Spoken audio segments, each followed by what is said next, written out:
Welcome to the Stewardship Leader podcast, brought to you by the Christian Stewardship Network. CSN exists to encourage, teach, and connect church and stewardship leaders and help them build and lead healthy stewardship ministries in their church. You can learn more about CSN at christianstewardshipnetwork.com.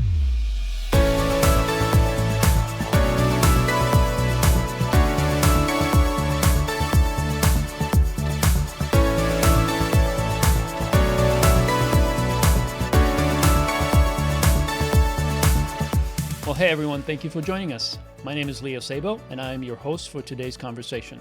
On today's episode of Stewardship Leader, I'm joined by my friend Blair Graham, the pastor of Stewardship and Generosity at the Summit Church in Raleigh Durham, North Carolina. Blair, welcome. Leo, thank you. It's great to be with you today. I'm so excited to have this conversation with you because I know your personal story about where you've been over the last few years in this ministry, and I'm just excited to have some of our listeners benefit from some of the things that you've learned, some of the things that you've done, some of the great things that you guys are doing at the Summit Church in the area of stewardship. And I think it's going to be a very, very valuable 30 or so minutes, and I hope that our listeners agree with me. So let's start, Blair, with your personal story. You and I met quite a few years ago, but you have a story before you actually got into ministry. So why don't you share that with the audience? Tell us, how did God bring you into this role as a stewardship pastor? Yes, Leo. So maybe like a lot of the listeners on this podcast, I kind of grew up with a real passion for personal finance and really got into reading like the Rich Dad, Poor Dad books when I was a kid and just really loved the idea of personal finance. And in fact, that led to this really, I'll just call it kind of belief that if I was going to be wealthy and successful, that I would be happy and fulfilled. And that was really my life's ambition, was to be financially wealthy and successful. And I ended up pursuing finance as a major, went to law school, met my wife in college. She was a doctor to be. And so we moved to North Carolina as a freshly minted lawyer, and my wife was a doctor.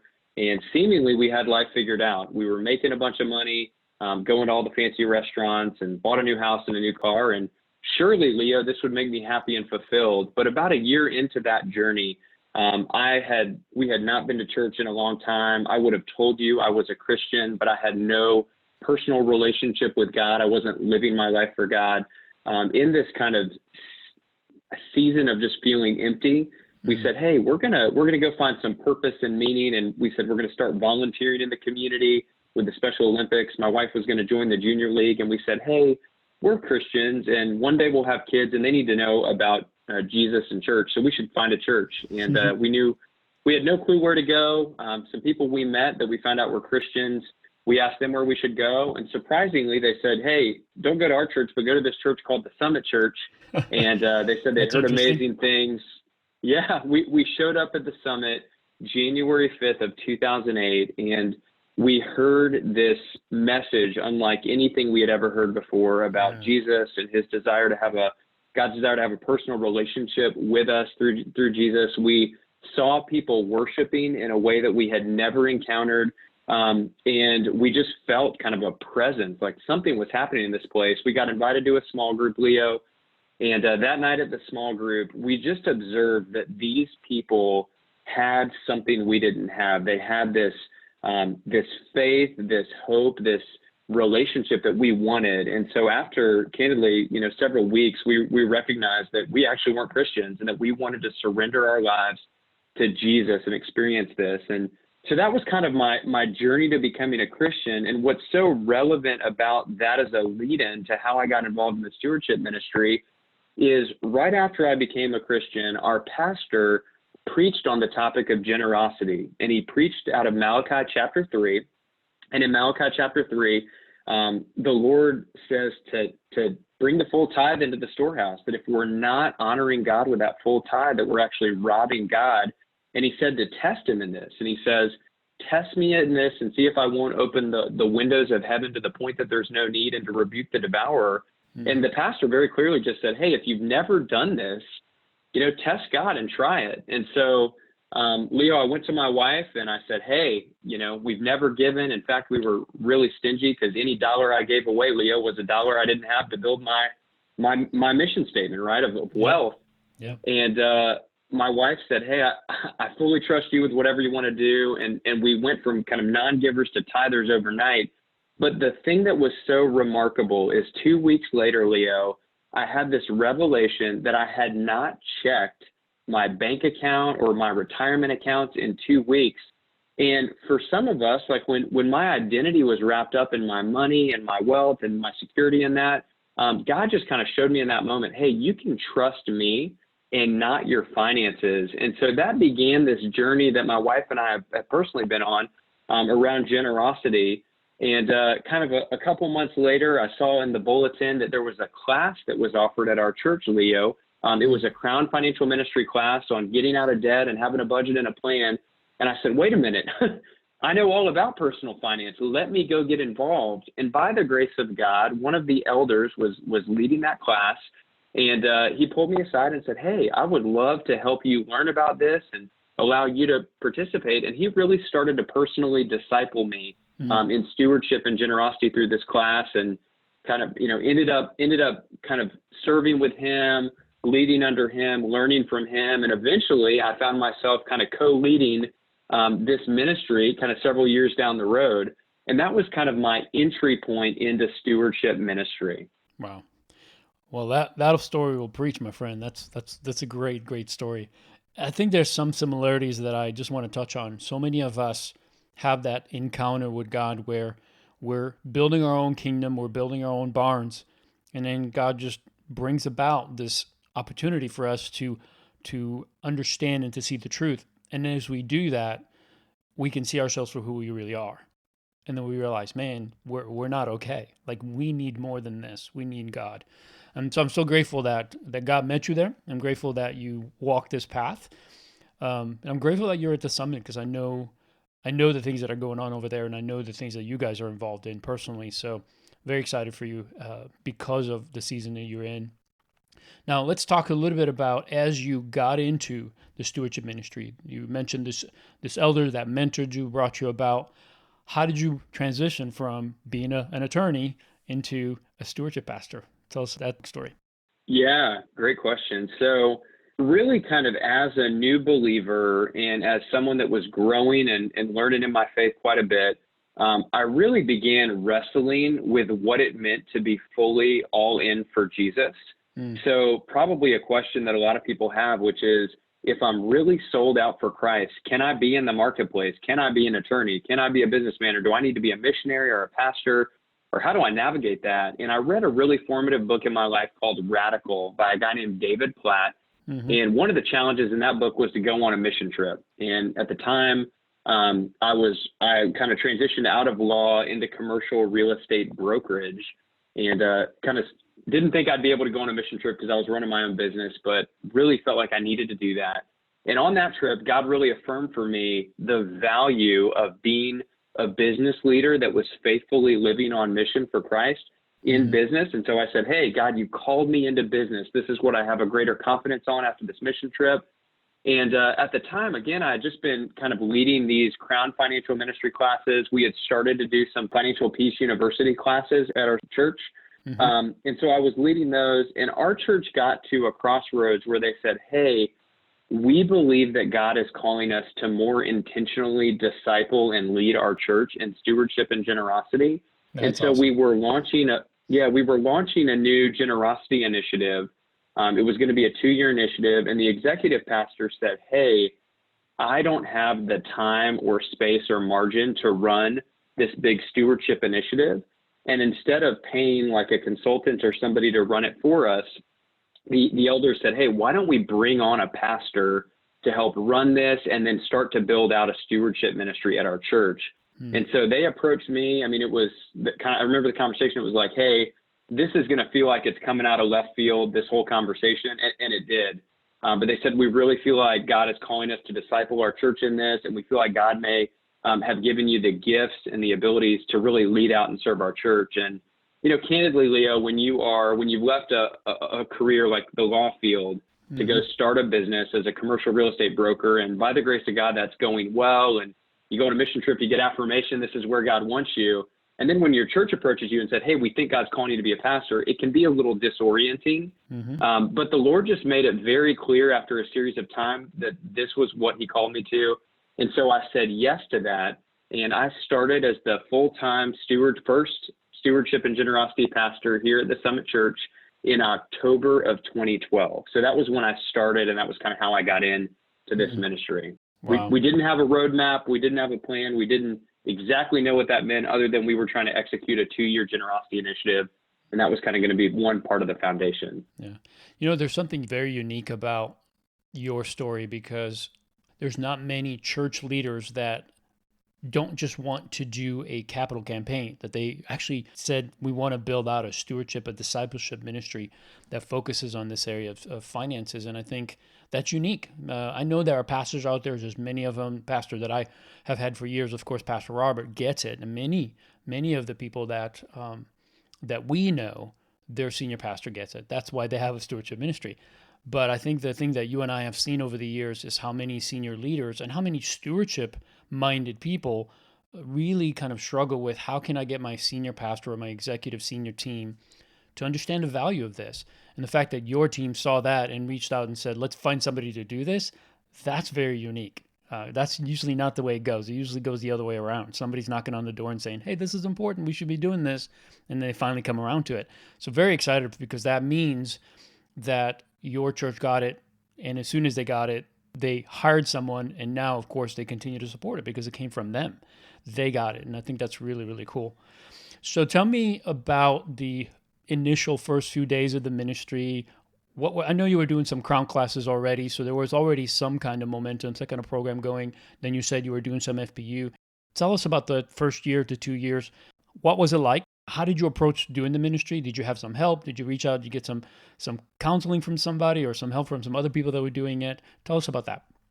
Yeah, so it's kind of that really odd, awkward moment when you start a new job, right? And you show up and you start looking around and you're like, is someone going to tell me what to do, right?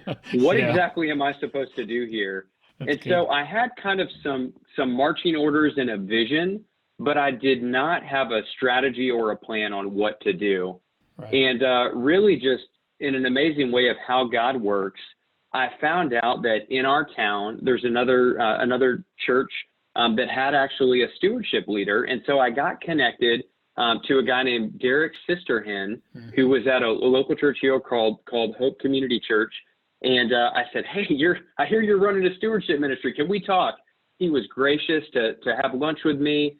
And during that meeting, I just had a page full of notes to learn everything I could. But the most valuable thing he said, and it's just kind of funny in retrospect, thinking back on it, he said, Blair, I think it might have been at the time, it was probably like, December of that year. He said, whatever you're doing in 2 months, you need to be in Dallas, Texas with me for a conference for this event that gets held called the Christian Stewardship Network Forum.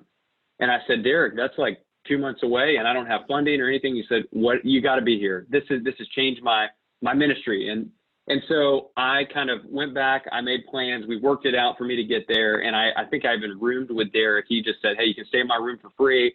Let me keep the cost as low as possible. And Leo, that completely changed the direction, the trajectory, the plan for the Summit Church's Stewardship Ministry, because during those few days that I was in Dallas for the Christian Stewardship Network Forum, I was able to sit and learn from people that had been in stewardship ministry like yourself and Dave Briggs and Chris Goulart and Gunnar Johnson and all these guys that I had never heard of that had been doing this for a decade or for 20 years. And it was so liberating. Scripture is clear. Proverbs, it says, there is safety in an abundance of counselors. Yeah. And one of the things that was so amazing is I went into that space and I remembered even one of the panels was on epic fails. And part of what was shared is like, hey, these were ideas that we had that we thought were good ideas that were really bad. They failed terribly, right?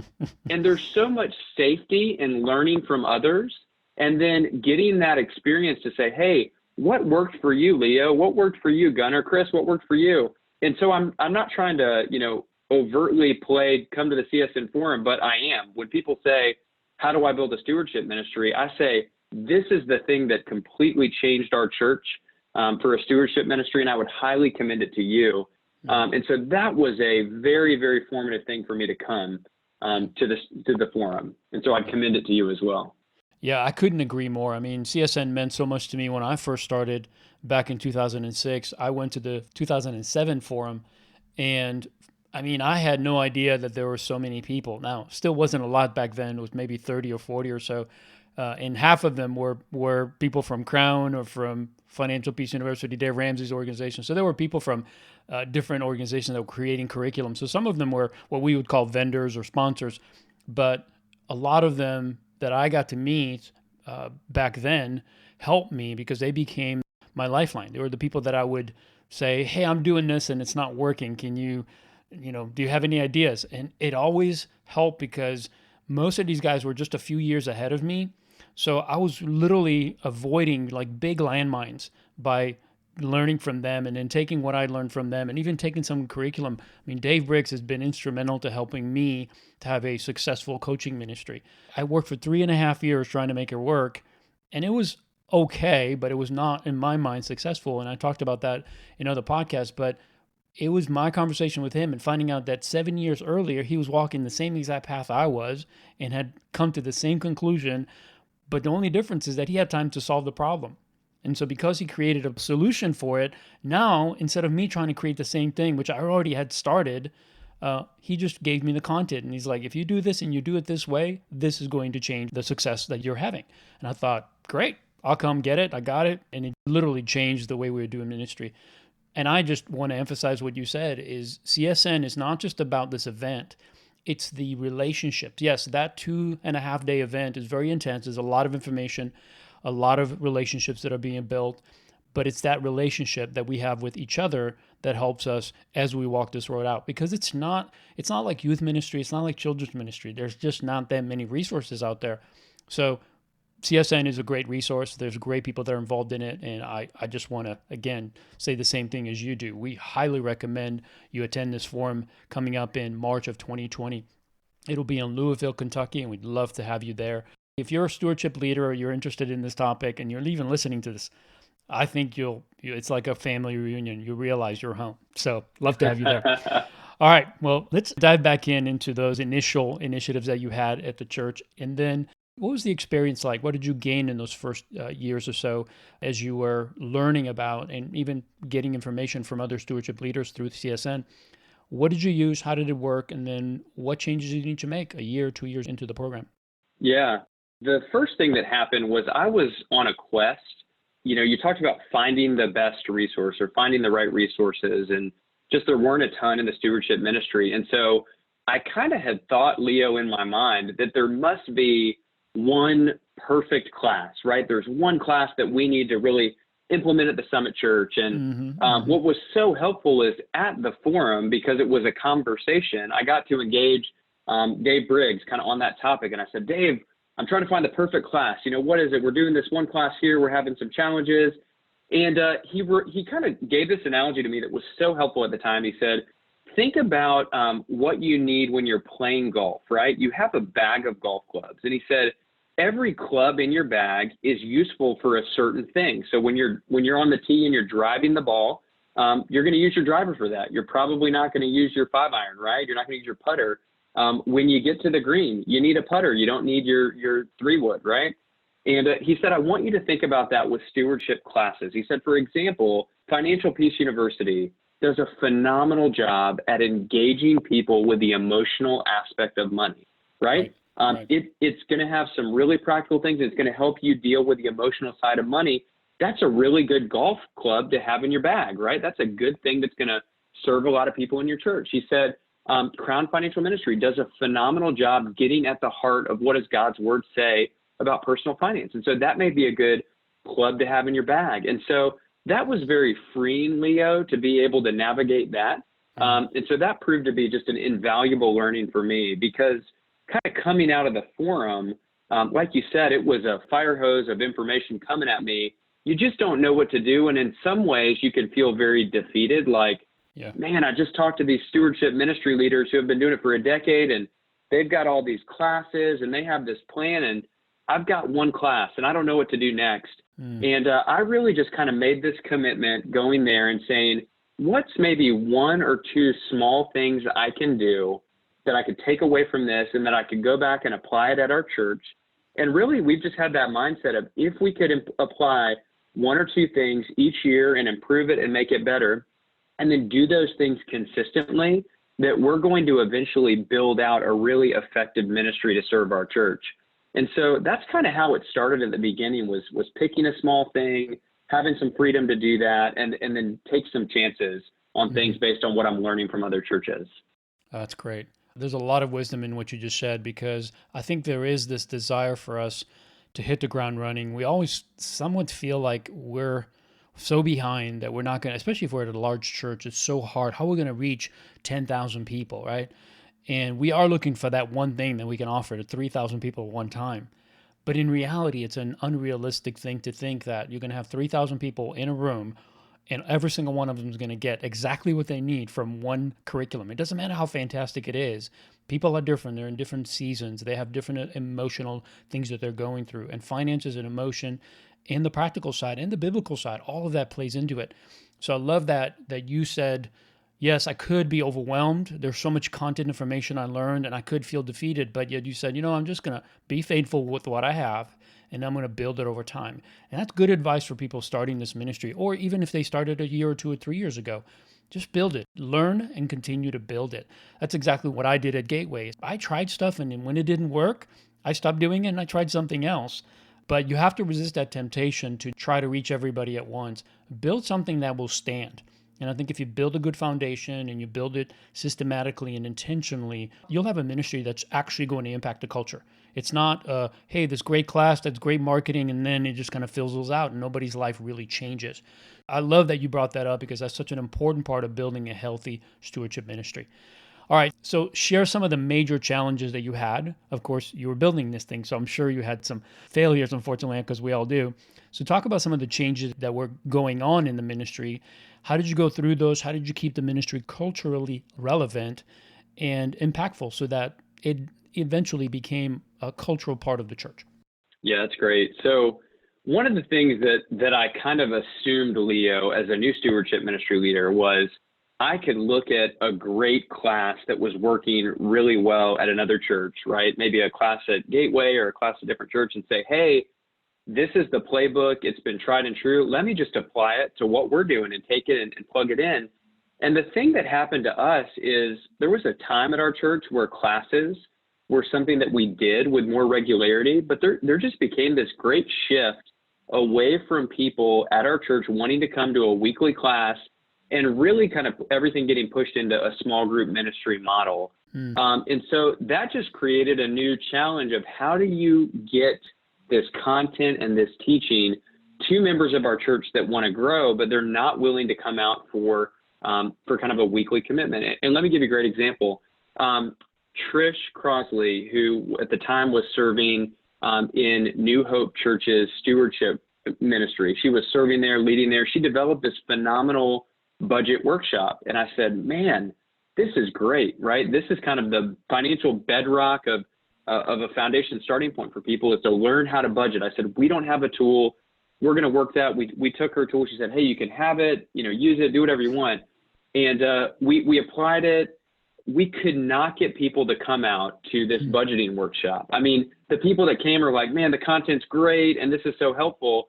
But the fact that people weren't coming, we said, we've just got to scrap this. Like, this is not resonating for whatever reason with our culture. And so that was a pivot and a change we had to make that I didn't anticipate.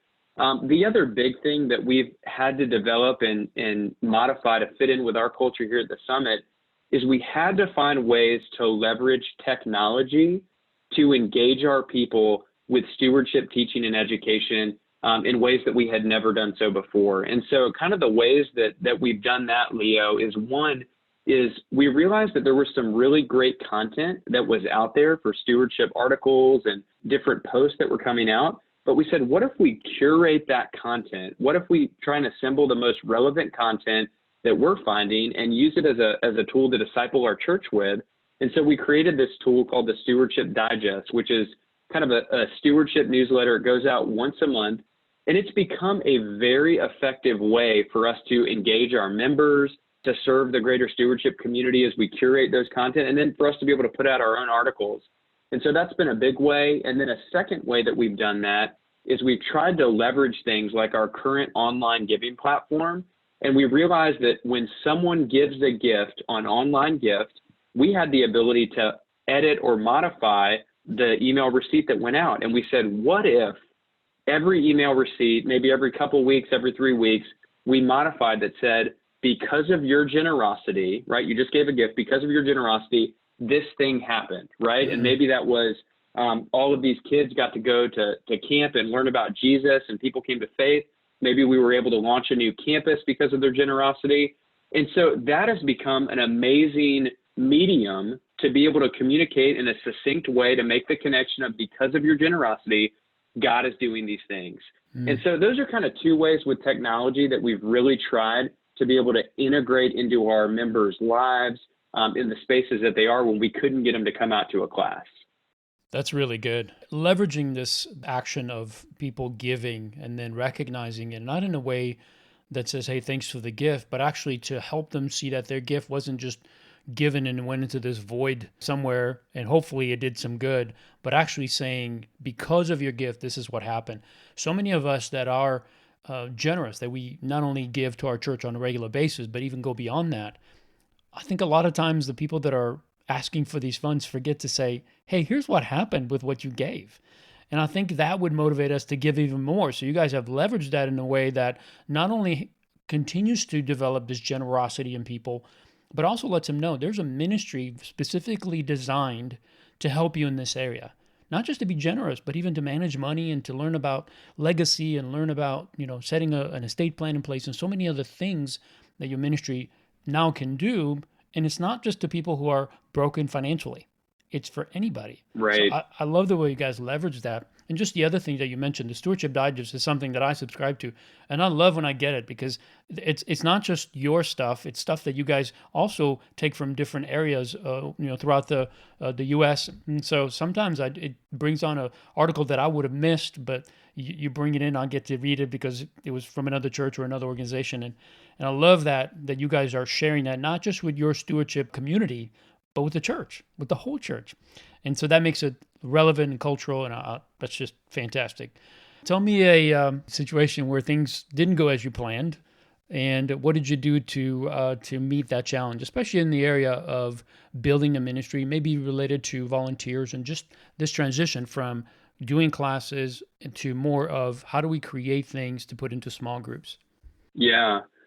So I would say that one of the biggest challenges that I had as a brand new stewardship pastor was getting other people to lead alongside me, right? So it's really challenging to release control and actually empower other people to go out and lead. And so I didn't have a very good framework for how to think about doing that. And probably one of my biggest failures in ministry, honestly, was bringing on a person that was not qualified to lead. And what I mean by that is there was a gentleman that I was, seemed highly competent in stewardship, right? Was a CFO, knew all the right things. He knew how to do things. He was older than me, seemed more spiritually mature, but there were always kind of some yellow flags or warnings that I was sensing about some of his just kind of his past with his character, and some things that I didn't quite pick up on. And in a lot of ways, I just said, hey, let me give him grace and let's just bring him on and give him the chance to lead. Well, it turned out that this gentleman ended up using this kind of platform for ministry to really elevate himself and to talk about, almost kind of put himself in a position like, I know everything and you should come to me. And it just was very evident very quickly that this was the wrong person in the role.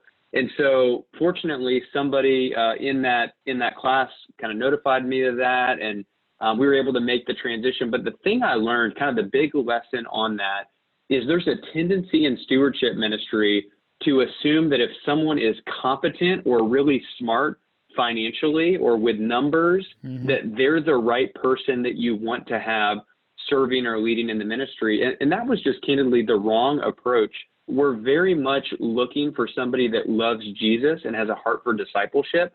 We can teach them how to do a budget. We can teach them the principles of stewardship, but I cannot teach someone to love Jesus and to walk faithfully with him and have the character that you need to be able to serve and lead in the stewardship ministry. And so that was kind of a big fail. And then that gave me some caution with how do I actually create a framework for inviting people in to serve. And so that's kind of led us down a journey of establishing some guidelines and a real intentional plan on how we invite leaders in. And so now I have a lot more freedom because we actually do have guidelines and requirements that give me the ability to know that I have guardrails up and it's not just based on a gut instinct or a feeling. Does that make sense? Oh, yeah, absolutely. I've been there myself. And if you're a stewardship leader out there, if you've not experienced something like that, unfortunately, I have to admit that you probably will, just because not everybody understands the heart behind what we do. And because money can be so deceptive, sometimes we don't realize that it's either pride that comes up or a desire for more. And sometimes our volunteers haven't worked through those things. But here's what I believe. I believe that when they come to us, as leaders of these ministries, we have an opportunity to disciple them, not just use them, right? It's not about bringing volunteers in to do the work because you're too busy to do it all yourself. God has entrusted you with these lives, and just know that they're not fully there. None of us are. We haven't arrived yet. So I took it as a personal responsibility to make sure that they were okay. And by that, I meant I stayed close enough to make sure that they're okay, not just in their families and in their health and in their commitment to the church, because I didn't want them to burn out. But also, I was more concerned about their heart and their soul than I was about, are you meeting my responsibility obligations that I'm giving you? Well, Right. great. I want them to be a partner, but I want them to also be a healthy individual that's walking alongside us. So yeah, we all have to deal with that from time to time, and I've had the same issue. But like you said, next time you become a little bit more aware of it and you avoid it altogether because you got policies in place and you got language, and even your training, I'm sure, has changed to where you talk about that right at the front end so that people are not tempted to say, oh, this is a way that I can leverage this for my own benefit, whatever that may be. Instead, you say, no, if you're coming here with a heart to serve. And you're coming here to love Jesus and love people. So that way it's clear. And the people who are not interested in that, well, they're just going to go away, and that's a good thing, right? Because then we keep the ones that do want to help. Well, as we close, I've got one more question for you, and this could be a very long one. So take a little bit of time and just hit on a couple of highlights here, but share something that would be of a benefit to a new stewardship leader and potentially a church leader that hasn't really fully understood yet the need for a stewardship ministry that would change the culture and embrace that ministry within their church. Share some nuggets that would help these two individuals.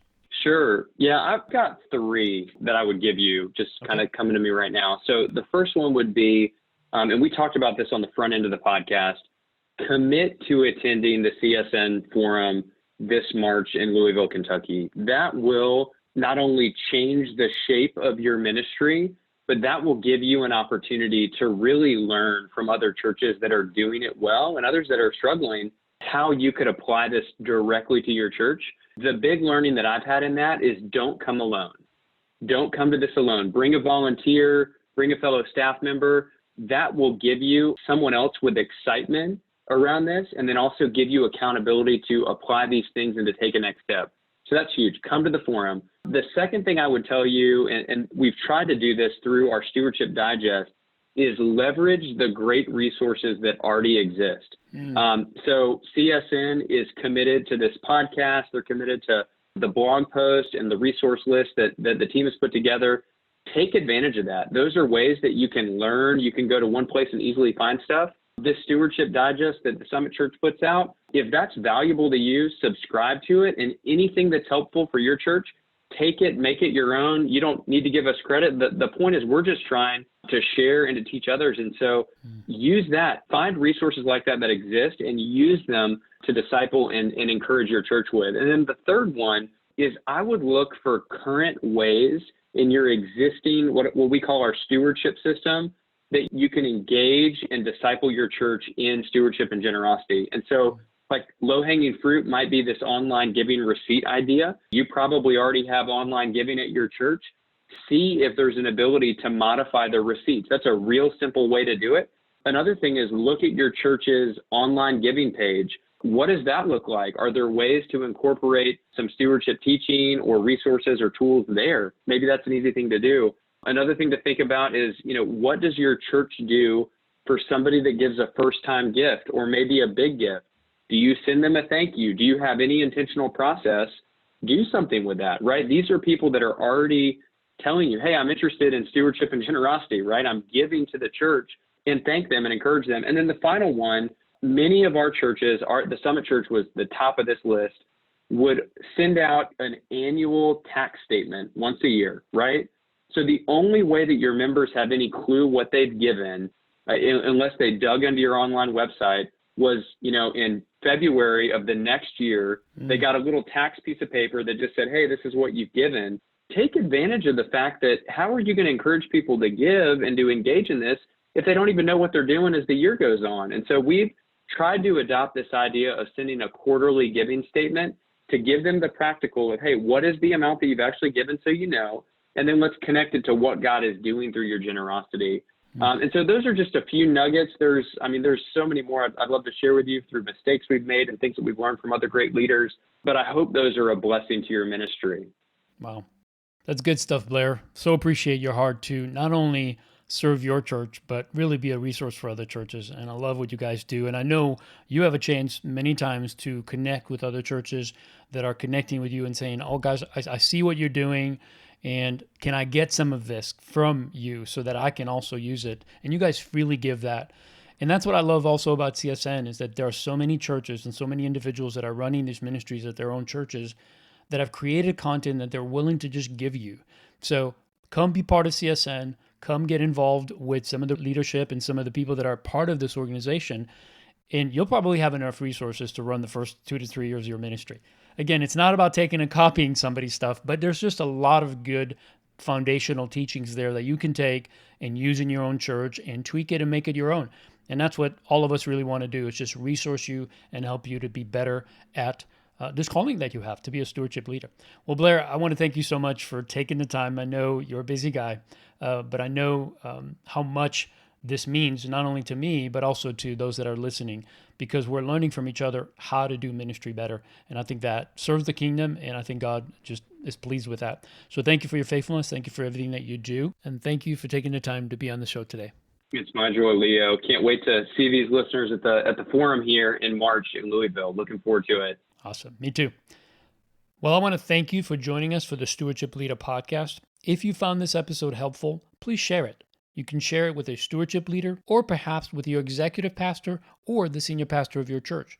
If you want to know more about how CSN can help you grow in your own stewardship, connect with us. We are on all social media channels, and we'd love to get to know you and be a resource to you. You can also connect with us through our website at christianstewardshipnetwork.com, where you can find more content and resources. Our CSN annual forum is coming up in March of 2020. And if you love biblical stewardship, you don't want to miss this event. Well, thank you again for being with us. Until next time, remember, God has called you to be the best steward you can be. So be that faithful steward, but go one step further. Teach someone else to do the same.